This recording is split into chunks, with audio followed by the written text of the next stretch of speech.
Welcome to Discussions. I've got a really exciting episode today that is about how to reposition your brand or your business. And you can even reposition your own personal brand if you want to, if you want to change the message that you're sending out to the world. But we're going to be focusing on repositioning a brand because I very recently did that. This last weekend, I spent the whole weekend repositioning my brand, Desk Clarity. If you're not aware of Desk Clarity, what we do is we're an online academy where people go to get better at Excel, PowerPoint, and Word. And our point of difference is that we've cut out everything you don't need to know and included only the things you do need to know for a typical office job. Because there's so many things to learn on those tools, but you only need to know a small portion of them that you're going to use regularly. So that's why I built the brand. And I saw a gap in the market for a way to make it fun and interesting and cool for the first time. And I delivered all the lessons as quick as possible. Like, let's say the average lesson is 2 minutes long. I've brought high energy to it. I feel like I'm a relatable person. And I took everything I'd learned in Excel, PowerPoint, and Word over my career as a finance analyst. And I strictly cut it down to just the essentials. So I know that if someone completes those courses in the fastest way possible, they're going to be able to do their work tasks a lot better. That was the premise of Desk Clarity. So when I went to position it, which means where I went to kind of differentiate myself from the market, I went for the cool approach. I wanted to be this cool website, these cool images, cool videos, look cool, have cool website copy that's relatable. I think my first words were, "What's happening?" This is why I created Desk Clarity. So by saying what's happening, I'm just trying to be relatable and not, boring and too technical like some YouTube videos are when it comes to learning Excel. And when I went to learn a lot of this stuff or touch up on some of this stuff, I got so bored watching the YouTube videos that, even though I had to go and learn it, I could barely get through them. Some of the videos were 10 minutes long, going really into detail on how to do things in Excel. So my whole crux was to make it engaging and fun and entertaining. Because when I used to be a tutor at universities and I was trying to teach a class of, say, 25 students, the way I would do that is to make that class as interesting as possible, as fun as possible. I'll use stories, jokes, get the class involved, get them answering questions whenever I can, because the best way to be learning is when you're having fun, in my opinion. So when it came to advertise and brand Desk Clarity, I was kind of just trying to be the cool brand.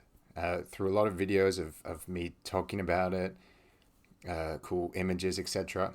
I thought that was going to be how to differentiate myself. I'm not the boring stuff, I'm the cool stuff.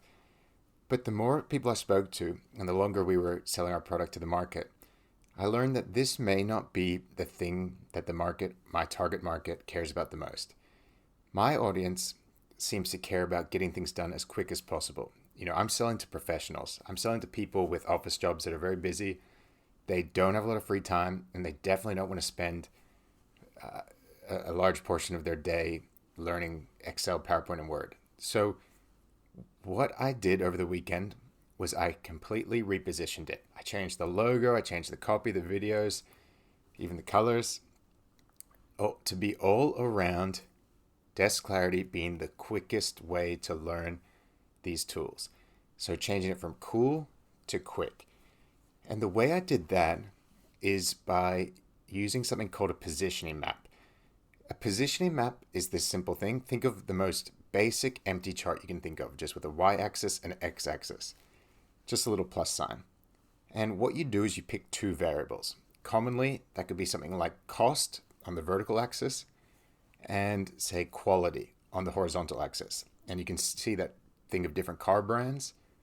Some are going to be lower cost, lower quality in the bottom left of the chart, and some are going to be higher cost, higher quality, somewhere in the top right of the chart.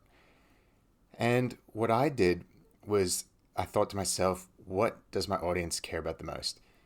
And to create what was going to be my horizontal axis, I realized it was going to be kind of like convenience and quickness and ability for them to get it done fast. And because I had strategically cut out, 90% of the things that they don't need to know and I'm only teaching you 10% to begin with, my courses offer a way to learn these tools as fast as possible. Not just that I'm, would be speaking fast or anything like that. Nothing's rushed in that sense. Everything's explained thoroughly with good examples and real world examples. But because I cut out so much of the stuff that they won't be using on a regular basis, my courses are a really quick way to learn. And that's how I could differentiate from the competition. So if I was to do a positioning map of, say, I could do price versus quickness to learn or convenience to learn, mine would be very high up there when it comes to the benefit they're getting from the quickness, the rapidness of the knowledge transfer. And this exercise is often done against your competition. And if someone else was doing exactly what I was doing, then there's probably not room in the market for me, because we'd be fighting for the same customers. We'd be using the same points of differentiation, and it's much better to find a gap in the market. And from the competitors that I'm aware of, this was a gap that I could easily fit into by using the slogan of we've cut out 90% of the things you don't need to know to focus on the 10% that you really should focus on.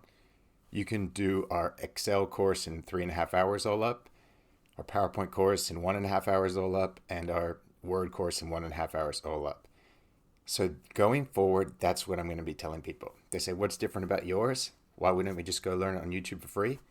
I'll say, you can do that, but you're never going to know when you've learned enough, and you're going to waste a lot of time going too deep into details that analysts, accountants, salespeople, admin people, things that they won't be using is what's often taught in these courses. But mine is strictly applied to on-the-job uses.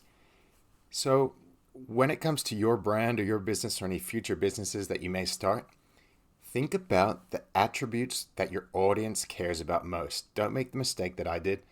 I thought they cared about coolness, because when I'm watching educational videos, I really care about the person's coolness and I want to relate to the person. But not everyone's like me. The people that I've spoke to about this and gathered information from have pointed out things like the speed of the learning, the time it's going to take them is one of their biggest concerns, especially when it's if they're the boss and it's for their employees and it's taking them away from their tasks. So when you position yourself in a gap in the market, it can be useful to first understand the market that you're in. So do one of those positioning maps, pick some variables. You can have one map for value and quality. You could have one map for convenience and price. There's other attributes you could use, like entertainment value of it, ease of use, location, convenience, other things that you can think of that you and your competitors will vary on. But when you do your competitive landscape, look at your 2, 3, 4, 5 competitors, you may be able to see a gap in the market that you can hit. And that will make it a lot easier for you to win customers, because no one else will be, offering that point of differentiation that you are. And think to yourself, what are the key attributes that your audience cares about? And another key thing here is that you're going to have a level of current positioning. And you're going to have your starting positioning and your target positioning, where you want to end up. Let's say you realize that you're in a crowded space and you want to reposition to reach a gap in the market. You're going to come up with strategies of how to change your advertising, how to change your customer communication, and you're going to find ways to now appeal to a different portion of the market and explain that you service them best. So you've got a starting point for your positioning, you've got an ending point, and then you use a strategy that you devise to do that repositioning. And for me, that was changing my website design, and it's going to be changing all of my Facebook ad copy. Definitely going to change my verbal and email communication when I explain, what my business offers. And I'm really excited to see the results from this repositioning and rebranding. So thank you for joining us, and please subscribe so we can bring you more content.